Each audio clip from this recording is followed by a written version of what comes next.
দুর্নীতি করে মানুষ, সন্ত্রাসী করে মানুষ, চাঁদাবাজি করে মানুষ, জেনা করে মানুষ, একজনের জায়গা নষ্ট করে মানুষ। আল্লাহ বলেন যেই কাজটা কুকুর, গরু, ছাগল, শুয়োর করে না, ওই কাজ তুমি মানুষ করার কারণে তুমি কুকুরের চাইতেও খারাপ। ঠিক কিনা? ওরা হলো দেশের লাগি মহামারীর মতন, ফাইলে কলম ঠেকাইয়া চালায় শুধুই নির্যাতন।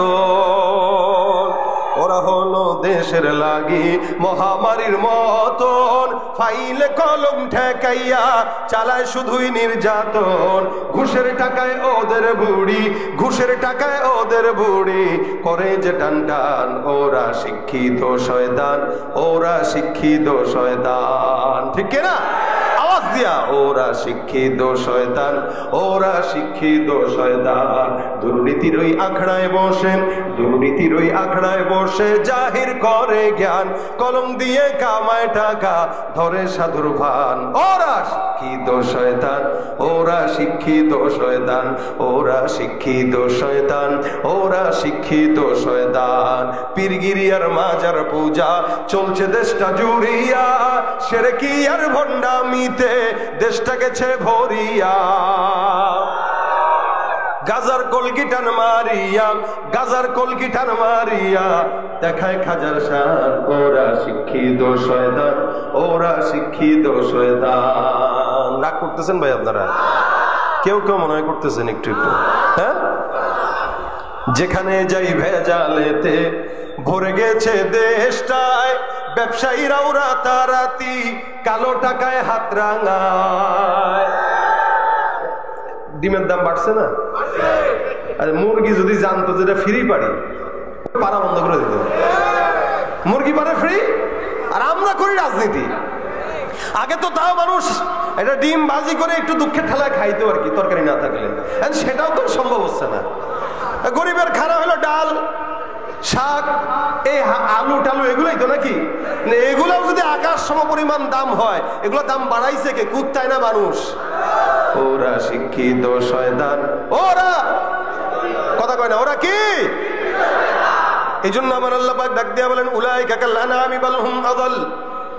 এগুলো সব হায়াওয়ানের মতো, বরং তার চাইতেও খারাপ। আল্লাহ পাক রব্বুল আলামিন দাবি বানাইছেন এই বান্দাদেরকে আল্লাহ পাক পথ দেখানোর জন্য আপনার আমার রাসূলকে দিয়েছেন। এই জন্য আমার আল্লাহ পাক রব্বুল আলামিন সুন্দর করে বান্দাকে জানায় দেন ওয়া ইন্নাকা লাআলা খুলুকিন আযীম। এ বান্দা মনে রাখবা, পয়গম্বর আপনাকে আমি আল্লাহ পাক উত্তম চরিত্রের অধিকারী বানাইলাম। ফাসাতুবসিরু ওয়া ইউবসিরুন বিআইয়িকুমুল মাফতুন। যারা ফিতনা এতদিন পর্যন্ত লাগাইলো, এরাও দেখবে, সারা দুনিয়া দেখবে যে মূলত পাগল কি মোহাম্মদ নাকি ওরা, মূলত ফিতনাবাজ কি মোহাম্মদ নাকি ওরা। সারা দুনিয়া আজকে দেখতেছে। বলেন তো, আবু জাহেল, উতবা, সাইবা আল্লাহ রাসূলের নাম মিটাই দিতে চাইছিল, পারছে? আচ্ছা, ওরা কি এখন আমাদের কাছে ভালো না খারাপ? শুধু খারাপ না, সবচাইতে নিকৃষ্ট যদি কেউ থাকে তারা। এখানে এমন একজন কেউ নাই যার বাপের নাম আবু জাহেল ছিল। আছে কেউ? অথবা দাদার নাম ছিল? কেউ নাই। কেউ বলতেও পারবে না যে ভাই আমার আব্বার নাম কোন আবুল আহাব তো আছে, চিন্তা করেছি সন্তানের নামটা আবুল আহাব রেখে দিই। কোরআনে তো আছে। কারো নাম পাবেন না খুঁজে, একটা মানুষের নাম নাই। অথচ এরাই আল্লাহ রাসূলের নাম মিটাই দিতে চাইছে, পারে নাই। আল্লাহ পাক বলেন মুহাম্মদ, আপনার নাম যারা মিটিয়ে দিতে চায়, আমি আল্লাহ পাক এদের নাম মিটাই দিলাম। সারা দুনিয়ার দিকে তাকায় দেখেন, প্রত্যেকটা মুসলমানের নামের শুরুতে মোহাম্মদ আছে না নাই? আর তাদের অবস্থা দেখেন।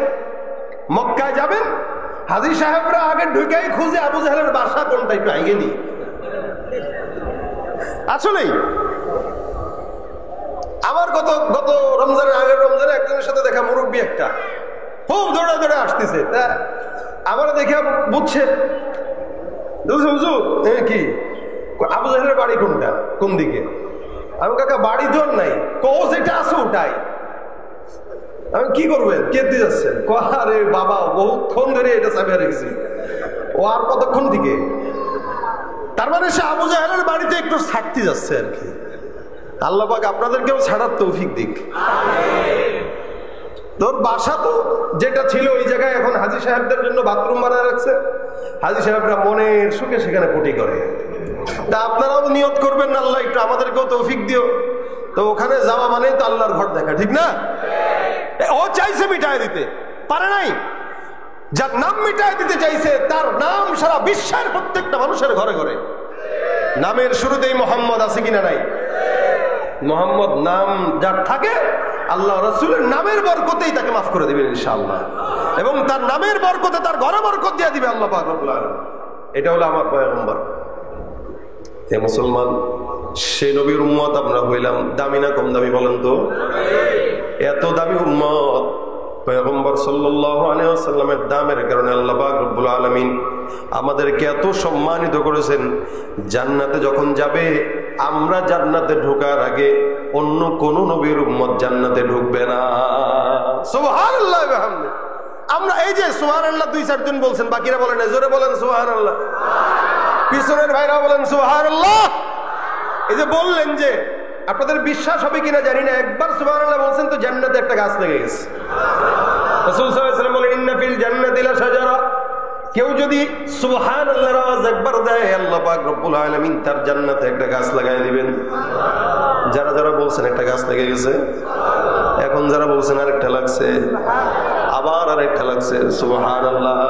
আল্লাহ রাসূল বলেন একবার সুবহানাল্লাহর বিনিময়ে কোন ইমানদার যদি একবার সুবহানাল্লাহ পাঠ করে, আল্লাহ পাক জান্নাতে যেই গাছটা দিবে, এই গাছটা দ্রুতগামী ঘোড়া যদি 100 বছর লাগাতার দৌড়ায়, গাছের গোড়াও শেষ করতে পারবে না। কত সম্মানিত এই ব্যক্তিকে আল্লাহ এই উম্মতকে দিয়েছেন, সম্মান দান করেছেন। আমরা সুবহানাল্লাহ বললেও সওয়াব, আলহামদুলিল্লাহ বললেও সওয়াব, লা ইলাহা ইল্লাল্লাহ বললেও সওয়াব, সাল্লাল্লাহু আলাইহি ওয়াসাল্লাম বললে সওয়াব। যেটাই বলবেন বলার দরকার নাই, খালি নিয়ত করবেন। এটা আমাদের জন্য স্পেশাল অফার। কোন ইমানদার যদি নিয়ত করে, মনে করেন নিয়ত করেন আগামী কালের ফজর নামাজ পড়বো ইনশাআল্লাহ, নিয়ত করেন ইনশাআল্লাহ।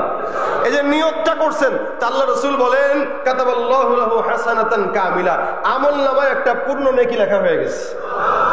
খালি নিয়ত করছেন, আর কিচ্ছু করেন নাই, খালি নিয়ত করছেন।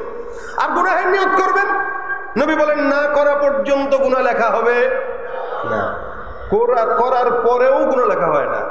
করার পরে বান্দাকে আলাদা টাইম দেওয়া হয়, সময় বেঁধে দেওয়া হয়। এই সময়ের ভিতরে যদি বান্দা মাফ চায় না তো বা খালাস, আর যদি না চায় তারপরে লিখবা, তবে গুনাহ একটা লেখাও একটা। আর নেকির নিয়ত করছে, করে নাই, নিয়ত করছে, দিয়ে দাও, নেকি দিয়ে দাও। সুবহানাল্লাহ। আর যদি নেকি করে ফেলে তাহলে তো 10 থেকে নিয়ে 70 বরং 700 গুণ সওয়াব বৃদ্ধি করে দেয়। সুবহানাল্লাহ। এটা হলো আপনার আমার সম্মান। কার কারণে? নবীর কারণে, নবীর উম্মতের কারণে। এরপরেও নবীর উম্মতরা জবানের মধ্যে দাড়ি উঠায় না, আছে না নাই? কেন দাড়ি উঠায় না জানেন? বলে বিয়ে করতে গেলে সুন্দর মেয়ে পাওয়া যায় না। মনে রাখবেন, যে মেয়ে সুন্নত মানে না, নামাজ পড়ে না, ওই মেয়েটা ঘরের মধ্যে ঢুকানো মানে কাল সাপ ঢুকানো, ঠিক কিনা জোরে কন? আরে বাংলাদেশে অনেক মেয়ে বেড়েছে মিয়া, আপনি একা যদি 3 জনের বিয়ে করেন তাও মাইয়া শেষ হবে না। তো কি দরকার খান্নাস একটা ঘরে ঢুকানো?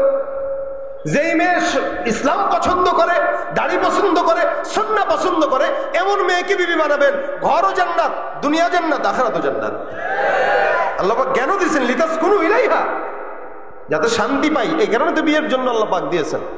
ঘরে যদি আপনি ওই দাড়ি শেষে স্মার্ট সুন্দর একটা মেয়েরে ঢুকান, সুন্দরী ঢুকাবেন, কিন্তু সুন্দর বেশে পেতনিকে ঢুকাবেন যে আপনার ঘরকে অশান্তির করে তুলবে। এজন্য মেয়েরাও নিয়ত করবে, যেই পুরুষ পর্দা পছন্দ করে না, যেই পুরুষ নামাজ পছন্দ করে না, এই পুরুষকে আমরা বিয়ে করবো না। তাহলে হবে কি জানেন? সব খন্নাস গুলো একসঙ্গে মিলবে আর সব ইমানদার গুলো একসঙ্গে মিলে যাবে। কি ঠিক না ভাইরা আমার? খুব বুঝবেন। এই কারণে আল্লাহ পাক রব্বুল আলামিন আখলাক দিয়ে দিয়েছেন। এই আখলাকটা এত চমৎকার আখলাক। আখলাক বলা হয় 3 জিনিসকে, 3টা আখলাক আল্লাহ পাক রব্বুল আলামিন দিয়েছেন। 1 নম্বর হচ্ছে খুলুকে হাসান, 2 নম্বর খুলুকে কারীম, 3 নম্বর খুলুকে আযীম। খুলুকে হাসান বলা হয় কেউ আপনাকে আঘাত দিল, আপনিও তাকে শোধবাদ করে দিলেন আঘাত দিয়া। আপনারা ঘুষি মারলো, আপনিও ঘুষি দিয়ে দিলেন, শোধবাদ জিন্দাবাদ, বাস। এটা খুলুকে হাসান। আরেকটা হলো খুলুকে কারীম, কেউ আপনাকে আঘাত দিল, আপনি চুপচাপ কিছু বললেন না, চলে গেলেন। 3 নম্বর হলো খুলুকে আযীম, কেউ আপনারে ঘুষি দিল, আঘাত দিল, মার দিল, আপনি বললেন আল্লাহ আমি তারে মাফ করে দিলাম। ভাই দেখি যে হাত দিয়ে আমারে মারছো ওই হাতে ব্যথা পাইছো কিনা। সুবহানাল্লাহ। আল্লাহ পাক বলেন এই লাস্টের যে আখলাক, এটাই খুলুকে আজিম যা আমি আমার রাসূলকে দান করেছি। সুবহানাল্লাহ। এজন্যই তো তায়েফের কাফেররা সবচেয়ে বেশি আঘাত আমার রাসূলকে দিয়েছেন। রাসূল কি বলেছেন? আল্লাহুম্মা হদি কওমি। জিবরাইল বলতেছেন ইয়া রাসূলুল্লাহ একবার বলেন উল্টায় দেই। আল্লাহর নবী বলতেছেন না না না, এদেরকে উল্টাইলে আল্লাহ বলে ডাকনেওয়ালা লোক কাদেরকে পাবা? এরা যদি মরে যায় তো আল্লাহকে ডাকবে কারা? জিবরাইল মনে রাখো, হয়তো আমি মুহাম্মদ থাকবো না, কিন্তু একদিন এই তায়েফ থেকেও ইসলামের পতাকা পথ করে উঠবে। এই জন্য আল্লাহ রাসূল হাত উঁচু করে ডাক দিয়ে বলে, আল্লাহ যেই যাতে আমাকে না বুঝে আঘাত দেয়, আল্লাহ তুমি তাদেরকে হেদায়েত দান করে দাও। এটা হলো খুলুকে আজিম। আর আমরা কত বছর আগে আমারে কে কি করছে ওইটার বিচার আমরা এখন করি। এটা হলো আমাদের আখলাক। বাপে করছে দোষ, ওইটা বাপের নাতির উপর প্রতিশোধ দেয়। এটা হলো আমাদের আখলাক। অথচ আমরাও মুসলমান। নবী করিম সাল্লাল্লাহু আলাইহি সাল্লাম বলেন, লা ইউমিনু আহাদুকুম হাত্তা ইয়াকুনা হাওয়া তাবান লিমা জিতু বি। নবী ডাক দেয়া বলতেছেন যে ব্যক্তি ততক্ষণ পর্যন্ত মুমিন হতে পারবে না যতক্ষণ পর্যন্ত মুমিন বান্দাটা রাসূল সাল্লাল্লাহু আলাইহি সাল্লাম যা নিয়ে আসছেন ওই জিনিসটা মানবে না। অর্থাৎ আমি যেমনে নিয়ে আসলাম, সম্মান নিয়ে আসলাম, আখলাক নিয়ে আসলাম, চরিত্র নিয়ে আসলাম, কোরআন নিয়ে আসলাম, আমি কিভাবে হাঁটি, কিভাবে চলি, এই সব কিছু যতক্ষণ পর্যন্ত একজন ইমানদার মানবে না, ওই ব্যক্তিটা ততক্ষণ পর্যন্ত মুমিন হতে পারে না। রাসূলের প্রত্যেকটা পদক্ষেপ মানা এটা আমাদের জন্য জরুরি। প্রত্যেকটা পদক্ষেপ। আল্লাহ রাসূলের অন্যতম আখলাক দেখেন, পয়গম্বর আরবি সাল্লাল্লাহু আলাইহি ওয়াসাল্লাম একবার কোন যুদ্ধের ময়দান থেকে ফিরতেছেন সাহাবা আজমাইন সঙ্গে। আল্লাহ রাসূল গাছের নিচে বিশ্রাম নেয়, গাছের মধ্যে তরবারিটা ঝুলানো,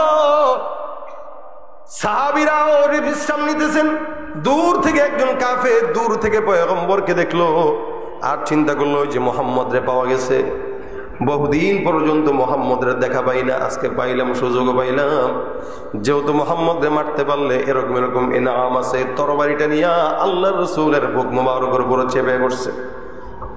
রাসূলের বুকের উপরে চেপে বসে তরবারিটা এখানে ধরে বলতেছে, মাইয়াম নাউকা মিন্নি ইয়া মুহাম্মদ, আমার হাত থেকে কে বাঁচাবে আজকে তোমারে বলো। কারণ রাসূলের বুকের উপরে বসা তো, আমার হাত থেকে কে বাঁচাবে বলো। রাসূল সাল্লাল্লাহু আলাইহি ওয়াসাল্লাম লাফ দিয়ে উঠে বলতেছেন, আল্লাহ বাঁচাবে তো আল্লাহ। বেঈমানটা আবারও বলতেছে, আজীব অবস্থা, আমি তরবারি দিলাম দিলাম দিলাম দিলাম, বলো বাঁচাবে কে? রাসূল কয় আল্লাহ।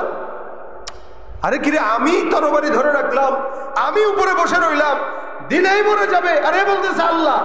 আল্লাহ নবী সাল্লাল্লাহু আলাইহি ওয়াসাল্লাম যখন আল্লাহ আল্লাহ বলতেছিলেন, আল্লাহ পাক রব্বুল আলামিনের ভয় তার ভিতরে প্রকম্পিত সৃষ্টি করে হাত কাঁপতে কাঁপতে তরবারি পড়ে গেছে। এভাবেই উল্টায় দুনিয়ার হালত। তো পড়ে গেছে, রাসূল সাল্লাল্লাহু আলাইহি ওয়াসাল্লাম আর দেরি করেন নাই, উনি ঝটকা দিয়ে উঠে গেছেন। উঠে আবার এই বেঈমানরে ধরছে, ধইরা বৈশা তরবারি লাগায় বলতেছে, মাইয়াম নাউকা মিন্নি। সুবহানাল্লাহ। এখন আমার থেকে তোরে বাঁচাবে কি বল? একটু আগে তুই ছিলি ক্ষমতাশীল, আর এখন আল্লাহ সেটা আমাকে দিয়ে দিছে সিনায় তোর থেকে নিয়ে, এখন তুই বল তোরে বাঁচাবে কি? কাফের কয়, মুহাম্মদ তুমি ছাড়া তোর কেউ নেই।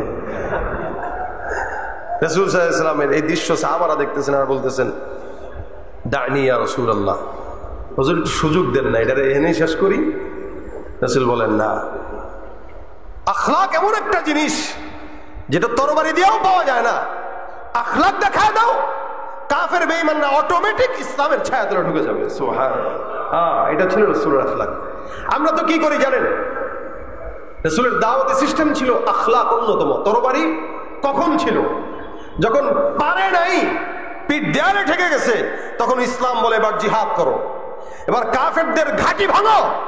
জিহাদ যদি কেউ অস্বীকার করে তার ঈমানই থাকবে না। এটা আল্লাহ পাক রব্বুল আলামিনের ফরজ বিধান। সুতরাং এটাও লাগবে, যেখানে জিহাদ দরকার সেখানে জিহাদ, যেখানে আখলাক দরকার সেখানে আখলাক। রাসূল সাল্লাল্লাহু আলাইহি ওয়াসাল্লাম মসজিদে নববীর ভিতরে একদিন বসা, আপনাদেরকে যেমন আমি বয়ান শোনাইতেছি, রাসূল বয়ান শোনাইতেছেন। হঠাৎ করে একজন দূর থেকে গ্রাম্য সাহাবী মসজিদে নববীর মধ্যে বয়ান শুনতেছেন, বসে বসে প্রস্রাব লাগছে, চিন্তা করছে আবার উঠমনি এনে সেরে দিই, বয়ানও শোনা হইল, সারাও হইল, ভাবছে মাটি হয়তো প্রস্রাব গেলে এটা শুকায় যাবে। বেচারা বসে প্রস্রাব করা শুরু করছে, সাহাবী দুইজন দূর থেকে দেখে, এই কি করো, থামো থামো থামো। রাসূল সাল্লাল্লাহু আলাইহি ওয়াসাল্লাম বলেন, এই করতে দাও। রাসূলও দেখছেন, করতে দাও। হুজুর মসজিদে প্রস্রাব করতেছে, কারে ছাড়ো, করতে দাও। এখন যদি বাধা দাও তাহলে তার কিডনিতে সমস্যা হইতে পারে, পেটে সমস্যা হইতে পারে। সুবহানাল্লাহ।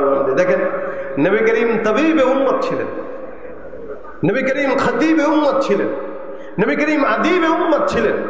রাসূল সাল্লাল্লাহু আলাইহি ওয়াসাল্লাম এমন কিছু নাই যে লাকাব আল্লাহর রাসূলের নামে যায় না। সুবহানাল্লাহ। নবী ডাক দিয়া বলতেছেন, ছেড়ে দাও। মসজিদে নববীর মধ্যে প্রস্রাব করে, প্রস্রাব করতে দাও। প্রস্রাব করা শেষ হলে তারা আমার কাছে ডাকো। আল্লাহর নবী সাল্লাল্লাহু আলাইহি ওয়াসাল্লাম প্রস্রাব শেষ করার পরে বান্দাকে ডাকলো।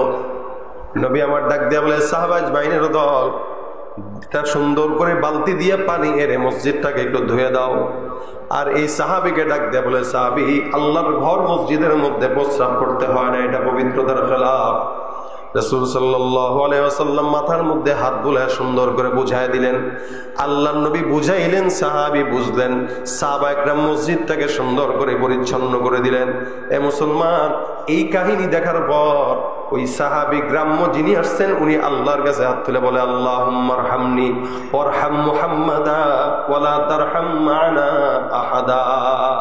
আল্লাহ, তুমি আমারে হেদায়েত করো, আমারে রহমত করো, আর মুহাম্মদ রহমত করো, এছাড়া অন্য কোনো বান্দাকে আর রহমত করো না। দোয়া করে দিছে, আল্লাহ আমারে রহমত করো আর মুহাম্মদকে রহমত করো, আর কাউকে রহমত দিও না। আল্লাহ। সাহাবা একরাম শুনলেন, শুনে এক জায়গায়, রাসূলুল্লাহ, এটা কি ধরনের দোয়া করলো? এনে আমরা কতগুলো মানুষ আছি, ও দোয়ার ব্যাপারে এত কৃপণ, এক তো দোষ করছে, মসজিদে প্রস্রাব করছে, আবার দোয়া করতেছে তার জন্য আর আপনার জন্য, আমাদেরকে বাদ দিয়ে দিল। রাসূল বলে, এটা কি দোয়া করলা তুমি? সাহাবী কইতেছে, হুজুর তো কি দোয়া করবো? কয়, দোয়া আবার করো, আবার করো। আল্লাহুম্মা আরহামনি ওয়ারহাম মুহাম্মাদা ওয়ালা তারহাম মা'না আহাদা। আল্লাহ, তুমি আমারে রহমত করো, মুহাম্মদকে রহমত করো, আর কাউরে রহমত দিও না। আবারও একই দোয়া। এবার সাহাবী ডাক দেখো, হুজুর, এই যে প্রস্রাব একটু করছিলাম, বুঝি তো নাই, যাই একটু বসছি, এরা যা শুরু করছিল, আপনি না থাকলে তো কাবাব বানাই দেবো, এদের জন্য দোয়া করবো। এই জন্য চিন্তা করলাম, রাসূল আপনার জন্য আর আমার জন্য দোয়া করি। এই জন্য আল্লাহ নবী হাদিসে বলেছেন, ইয়াসসিরু ওয়ালা তুআসসিরু বাশশিরু ওয়ালা তুনাফফিরু। মানুষকে জাহান্নামের ভয় দেখানোর আগে জান্নাতের সুসংবাদ দাও। সহজ করো, কঠিন করো না। কারণ ইসলাম সহজ ভাবে এসেছে, এটা সহজ করলে মানুষ ঢুকে। আমাদের দাওয়াতের সুরত হইলো এটা, কেউ দাঁড়ায় আছে, সিগারেট টানতেছে, আপনি দেখে গেলেন, এই তুই কার পুত্রে? অমুকের পুত। তোর কি লজ্জা শরম কিছু নাই? তুই মুরব্বিকের সামনে এরকম সিগারেট টানতেছিস, ব্যাপার কি? তোর বাপের কাছে করছি, দাঁড়া। এই যে আপনি করছেন বলে বিচার দিলেন তার কাছে, সে কি করবো জানেন? সে পরের দিন বলবে, বুড়া, গতকাল তো এমনি খাইছিলাম লুকায়, আজকে তো ধোয়াটা তোমার নাকেই ছাড়বো। দেখবেন ধোয়া নাকে ছেড়ে দিবে। অথবা মসজিদে যাচ্ছেন আপনি, 2-4 জন গল্প করতেছে, আপনি বললেন, এই বেয়াদব, কোন ঘরে জন্ম নিছিস? তোর বাপ মা কি মুসলমান না? নামাজের সময় চল মসজিদে। সুন্দর করে ডাক দেখবে, বুড়ার ঘরের বুড়া নিজের নামাজ নিজে পড়েন, যান। আমরা বুড়া হলে আমরাও পড়বো। হ্যাঁ, বর্তমান সময়ের ছেলেরা যে বেয়াদব, এগুলোই করবে। আর সিস্টেমটা যদি এরকম না হয়, এরকম হয় যে কেউ আড্ডা দিচ্ছে, নামাজ পড়ে নাই, আপনি তার সামনে দিয়ে যাওয়ার সময়, আসসালামু আলাইকুম রাহমাতুল্লাহ, নামাজ হয়ে গেছে, সময় হয়ে গেছে, ভাই সময় থাকলে একটু চলেন। 1 দিন 2 দিন 3 দিন 4 দিন 5 দিন 10 দিনের মাথায় সে চিন্তা করবে, কিরে আমার বয়সে একজন লোক, সে প্রতিদিন নামাজ পড়ে, আমি পড়ি না, চল তো আজকে আমি সহ যাই। অথবা আপনি কাউকে সালাম পান না, আপনি নিজে সালাম দেওয়া শুরু করেন, এটা আখলাকে নবী। আপনি নিজে সালাম দেন। বাচ্চাকে যখন প্রতিনিয়ত আপনি সালাম দিবেন, তখন একদিন শরম পেয়ে বাচ্চা আগে আপনাকে সালাম দেওয়া শুরু করবে। আমরা তো মনে করি মাদ্রাসায় পড়ে এই ছাত্র আমাকে সালাম দিল না কেন, কিরে মাদ্রাসার হুজুররা কি কিছু শিখায়নি? না, হুজুররা শিখাইছে, কিন্তু আপনি শিখাবেন, কারণ আপনি বড়। সালাম আপনি আগে দিবেন। নবী করিম সাল্লাল্লাহু আলাইহি ওয়াসাল্লাম বাচ্চাদেরকে আগে সালাম দিতেন, মানুষকে আগে সালাম দিতেন। কেন? যে আগে সালাম দিল সে নেকি বেশি কামাই। তো সুতরাং এই আখলাকটা যদি অন্যকে ঠেট দিয়ে না হয়ে আমলটা নিজের মাধ্যমে উঠে আসে, তাহলে আশা করা যায় আমার আখলাক দেখে অন্যরাও আখলাক শিখবে। এটাই খুলুকে আযীম। এই জন্য আল্লাহ পাক রব্বুল আলামিন যেন আমাদেরকে রাসূলের আখলাক ধরার তৌফিক দান করে, বলেন আমিন। নিজে আগে কার্যক্রম করে দেখাবো, আমি আগে নামাজ পড়বো, আমার সন্তানকে আগে আমি সালাম দিব। আজকে ঘরের ভিতরে সালাম নাই, রাসূলের সুন্নাহ এটা। ঘরে সালাম বাবা সন্তানকে দেয় না, সন্তান বাবাকে দেয় না, বিবিকে স্বামী দেয় না, স্বামী বিবিকে দেয় না। কেন? লজ্জা লাগে। আরে বিবিরে সালাম দিতে আবার কিসের লজ্জা? স্বামীকে সালাম দিতে আবার কিসের লজ্জা? এগুলোর কোনো লজ্জা পাইলে লজ্জা পাওয়ার বিষয় না। এখন আপনি ঘরে সালাম দেওয়া শুরু করেন, আপনার সন্তানও সালাম শিখবে। আপনি আপনার ছাত্রকে সালাম দেওয়া শুরু করেন, ছাত্র আপনাকে সালাম দেওয়া শিখবে। এটা আখলাকে নবী। এই জন্য রাসূল করিম সাল্লাল্লাহু আলাইহি ওয়াসাল্লাম বলেন, আমি যা নিয়ে আসছি যতক্ষণ পর্যন্ত এগুলা না মানবা ততক্ষণ মুমিন না। লা ইউমিনু আহাদুকুম হাত্তা ইয়াকুনা হাওয়াহু তাবান লিমা জিতু বি। ভাইরা আমার, রাসূলের সঙ্গে মহব্বত করা দরকার। আমাদের মহব্বতটা অনেক দূর হয়ে গেছে, যার কারণে আমাদের সুন্নাত, রাসূলের সুন্নাত আমাদের মুখে প্রকাশ পায় না, আমাদের টুপি দাড়িতে প্রকাশ পায় না, আমাদের কথাবার্তায় প্রকাশ পায় না। এই কারণে রাসূল সাল্লাল্লাহু আলাইহি ওয়াসাল্লামের সাথে মহব্বত তৈরি হওয়ার জন্য ছোট্ট একটা কাজ আছে। এই কাজটা যদি আমি আপনাদেরকে বলি, আপনারা মানার ইচ্ছা আছে তো? ইনশাআল্লাহ।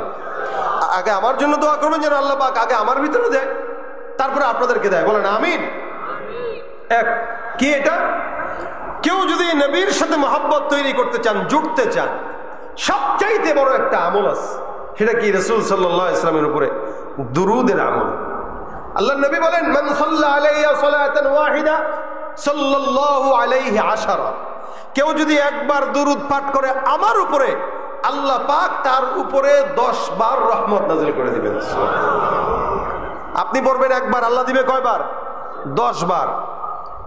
রাসূল সাল্লাল্লাহু আলাইহি ওয়াসাল্লাম অন্য হাদিসে বলেন, কেউ যদি একবার দুরুদ পড়ে আল্লাহ পাক 10 বার রহমতের পাশাপাশি 10টা গুনাহ মাফ করে দিবেন। সুবহানাল্লাহ। শুধু তাই না, 10 বার সম্মান উঁচু করে দিবেন। সুবহানাল্লাহ। তাহলে বসে আছি ঘরে অথবা বাহিরে অথবা ব্যবসা বাণিজ্যে অথবা যে কোনো জায়গায়, আমাদের হাতের কাজ আছে, পায়ের কাজ আছে, জবানের তো কোনো কাজ থাকে না। জবানের একটা কাজ, হ্যাঁ, কিছু কিছু সময় আমাদের জবানের কাজ থাকে কি? চায়ের দোকানে বসে বসে গীবত শেখায়াত করা। কি বলেন, ঠিক না? বাস বসে বসে গীবত চলতেছে। তো দেখা যায় হাতের কাজ আছে, পায়ের কাজ আছে, জবানের কোনো কাজ নেই। তো জবানের কাজ একটা উঠাবো, সাল্লাল্লাহু আলাইহি ওয়াসাল্লাম। হ্যাঁ, লম্বা দুরুদ পড়তে যদি অনেক কষ্ট হয়, লম্বা দুরুদ পড়ার সময় নাই বা কষ্ট হচ্ছে বা অন্য কোনো কিছু, তাহলে ছোট্ট দুরুদ রাসূল করিম সাল্লাল্লাহু আলাইহি ওয়াসাল্লাম শিখিয়েছেন, আল্লাহুম্মা সাল্লি আলা মুহাম্মাদিন নবিয়্যিল উম্মি। বাস এতটুকু।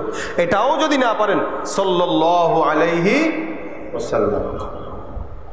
এই ছোট্ট দুরুদটা যদি কেউ পড়েন, সপ্তাহে রাসূল সাল্লাল্লাহু আলাইহি ওয়াসাল্লামের কাছে আপনার নাম সহ, ঠিকানা সহ, বাবার নাম, এলাকার নাম সব সহ আল্লাহর হাবিবের কাছে আপনার আমলনামা পৌঁছানো হয়।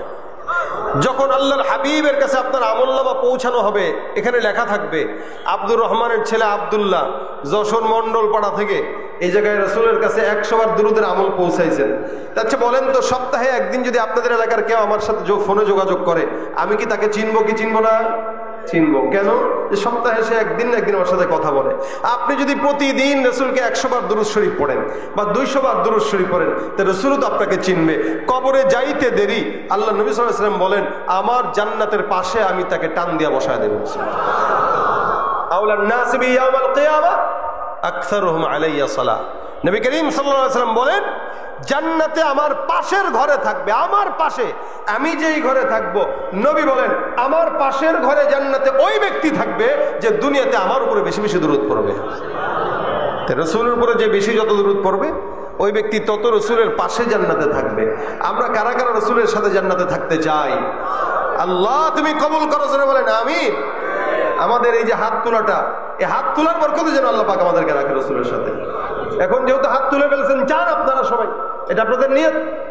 নিয়তটাকে বাস্তবে রূপান্তরিত করার জন্য আজকে থেকে নিয়ত করব, যখন সময় হয়, সুযোগ হয়, সাল্লাল্লাহু আলাইহি ওয়াসাল্লাম। আমরা যখন ছাত্র ছিলাম তখন আমাদের ওস্তাদরা বলতেন যে পরীক্ষার হলে যাওয়ার আগে দুরূদ শরীফ পড়ে যাবা, ইনশাআল্লাহ কোনো প্রশ্ন যদি কঠিন হয় আল্লাহ পাক মনে করায় দিবে, আসান করায় দিবে। এটা আমরা ওস্তাদদের থেকে শিখছি, আমল করছি, আলহামদুলিল্লাহ আমরা ফলো পাইতাম। এই মাদ্রাসার আজকে এখানে যার মাধ্যমে আসা, এই মাদ্রাসার শিক্ষক মাওলানা সাইফুল্লাহ সাহেব, আমরা এক সাথী ভাই, আমরা একসাথে পড়ালেখা করেছি। ছাত্র ভাইরা যারা আছে এরা জিজ্ঞাসা করতে পারে ওস্তাদকে, ওস্তাদ আপনাদের কি আমলটা ছিল কিনা? বলবে হ্যাঁ ছিল। অনেক বড় একটা আমল যেটা দুরূদ শরীফের আমল। জেহেন দুর্বল, দুরূদ শরীফ পড়লে আল্লাহ পাক জেহেনের ধার বানায় দিবে। ব্যবসায় বরকত নাই, দুরূদ শরীফ পড়বেন, ব্যবসায় বরকত দিয়ে দিবে। বিপদে পড়ছেন, দুরূদ শরীফ পড়েন, দুরুদের উসিলায় বিপদ দূর হয়ে যাবে। মুনাজাত ধরছেন, দুরুদ পড়েন নাই, রাসূল বলেন এই মুনাজাত আল্লাহ পর্যন্ত পৌঁছায় না, আসমানের মাঝখানে ভেসে থাকে। যখন দুরুদ পড়বেন তো আল্লাহ পাক ওই মুনাজাতটাকে গ্রহণ করে নেবে। সুবহানাল্লাহ। তাহলে বুঝেন এটা দুরুদ কতটা ফজিলতপূর্ণ। কেউ যদি দুরুদ শরীফ পড়ে তা আল্লাহ পাক তার দুরুদ দোয়ার আগে এবং মাঝে যদি কেউ দুরুদ পড়ে ওই দোয়া আল্লাহ কবুল করবে, এটা 100%, এটা শিওর, রাসূল সাল্লাল্লাহু আলাইহি ওয়াসাল্লাম বলেছেন। সুতরাং আপনার আমার হাতের কাজ আছে, পায়ের কাজ আছে, জবানের কোনো কাজ নাই। জবানের কাজ একটাই, সাল্লাল্লাহু, বলেন সাল্লাল্লাহু, সাল্লাল্লাহু। যখন সময় হয় প্রত্যেক দিন একটা নিয়ত করবেন যে অন্তত প্রতিদিন 100 বার রাসূলের উপর দুরূদ পড়ব। এটা নিয়ত করলে একদম আসান।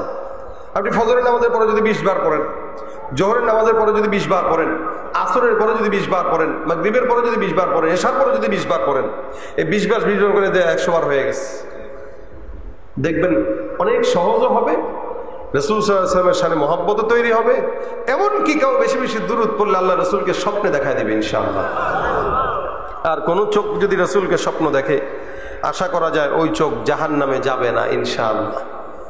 তা আমরা পড়বো তো ইনশাআল্লাহ। আল্লাহ পাক আমাদেরকে তৌফিক দান করুন। পাশাপাশি যে সমস্ত যুবকদের দাড়ি নাই, আপনারা চেষ্টা করবেন জবানে দাড়ি উঠাইতে। এটা রাসূলের অন্যতম একটা আমল।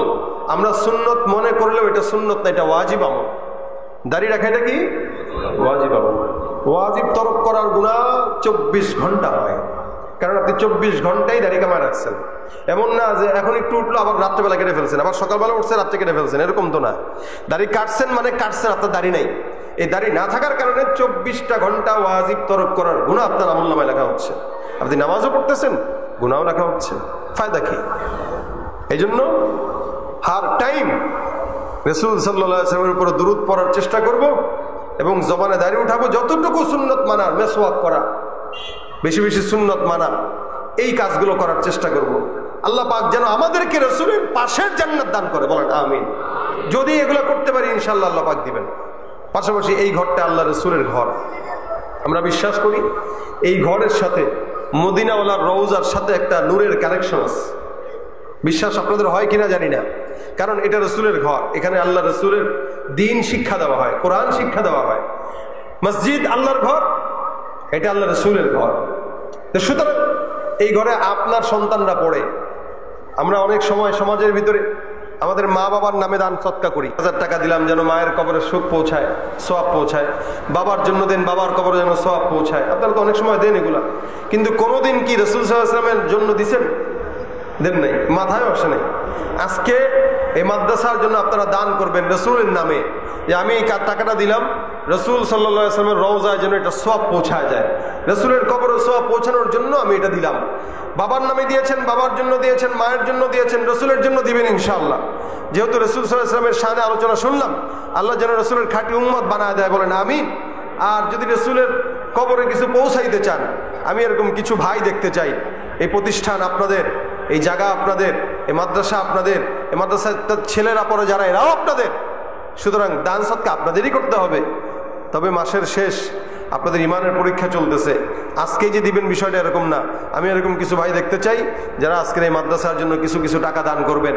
মাসে এখানে 80-90 হাজার, 80-90 কি বলে বস্তা চাউল লাগে নাকি শুনলাম, তো 80-90 কেজি চাউল লাগে। তো এই যে এতগুলো চাউল এই জায়গায় ছাত্রদেরকে খাওয়ানো হয় প্রতিদিন 80-90 কেজি চাউল লাগে। এই এতগুলো চাউল এখানে খাবার হচ্ছে, তরকারি লাগতেছে, প্রতিনিয়ত একটা খরচ মাদ্রাসার জন্য হচ্ছে।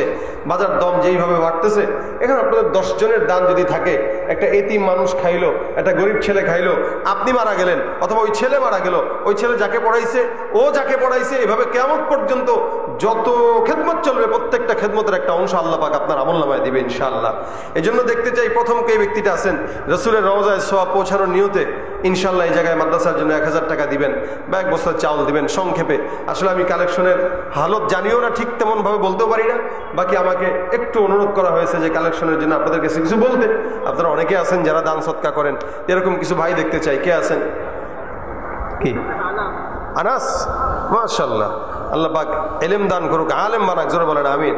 আনাস 2000 টাকা তার বাবা হয়তো তার নামে লিখিয়েছে, আল্লাহ পাক যেন তাকে সওয়াব দান করে। কোথায় কাফনের তোপকা রাখবা, কোথায় কাফনের তো পকেট নাই, টাকা পয়সা লইয়া কি কেউ কবরে গেছে, কি জবাব দিবি রে তুই আল্লাহর কাছে, ওরে মানুষ হইছ বেহুশ দুনিয়ার পিছে, কি জবাব দিবি রে তুই আল্লাহর কাছে। দুনিয়ারি মোহে পড়ে খোদাকে গেছো ভুলিয়া, জানো কি কবে কখন ছাড়তে হবে এই দুনিয়া, দুনিয়ারি মোহে পড়ে খোদাকে গেছো ভুলিয়া, জানো কি কবে কখন ছাড়তে হবে এই দুনিয়া, মরণকালে টাকা কি কারো সঙ্গেতে গেছে, মরণকালে টাকা কি কারো সঙ্গেতে গেছে, কি জবাব দিবি রে তুই আল্লাহর কাছে, ওরে মানুষ হইছ বেহুশ দুনিয়ার পিছে, কি জবাব দিবি রে তুই আল্লাহর কাছে, কি জবাব দিবি রে তুই আল্লাহর কাছে। আর কে আছেন? মহিলা প্যান্ডেলেও ছাত্ররা, বাচ্চারা চলে যাও, ওনারা যতটুকু দেওয়ার দেবে ইনশাআল্লাহ। আল্লাহ পাক সকলের দান সদকা যেন কবুল করে ইনশাআল্লাহ। সময় মতো আমাদের আজকের মাহফিলের সম্মানিত প্রধান অতিথি আল্লামা ইয়াহিয়া মাহমুদ সাহেব হযরত চলে আসবেন। আপনারা শেষ পর্যন্ত বসে মোনাজাত দিয়ে তারপরে সকলে আপনারা এখান থেকে যাবেন। আজকের মতো আপনাদের কাছে